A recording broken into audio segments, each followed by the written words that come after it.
Presentem en Shiro, que és un mascle, color blanc. Té poc més d'1 any. És un samoyedo i va entrar a la canera el dia 26 de maig del 2020. En Shiro no necessita aquest programa, perquè només veure'l ja t'enamoraries d'ell. Per què? Perquè és un ca de raça. De fet, es va ser comprat a Hongria i volem aprofitar aquest programa per explicar que a països de l'est n'hi ha criaderos de cans de raça que malauradament no estan en condicions. Són granges d'explotació on tenen a les mares i pares dins de gàbies insalubres on no poden sortir per res, estan en condicions totalment de brutícia i d'enfermetats i de no veure la llum del sol, no sortir per res. Per tal motiu, en el moment en què comprem un animal que prové d'aquestes granges, estem sent còmplices d'un maltractament.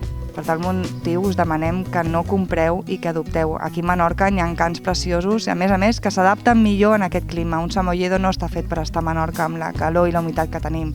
Un samoyedo ve de Rússia i està fet per estar a climes molt més freds.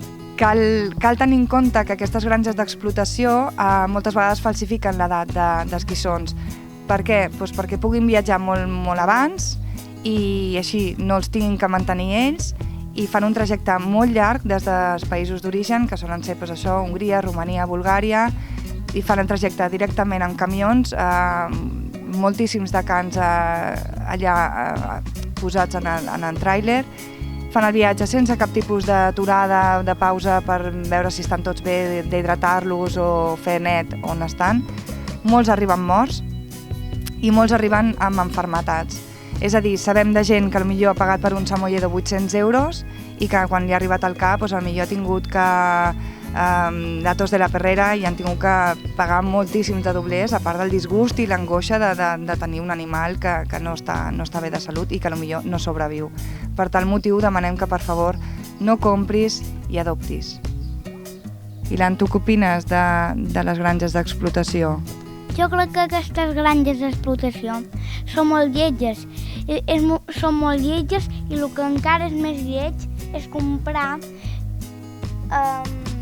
guissons d'aquelles granges. I jo dic comprar perquè aquelles granges compren, no adopten. I les mamàs és igual que una mamà humana té un bebè. Té un bebè i després ve un ladrón i li lleva, té uns altres bebès, ve un ladrón i li lleva i així, fins que mor. Però allà ho fan encara més pitjor. Traten a les mamàs com si fossin un barrissal i les mamàs els porcs.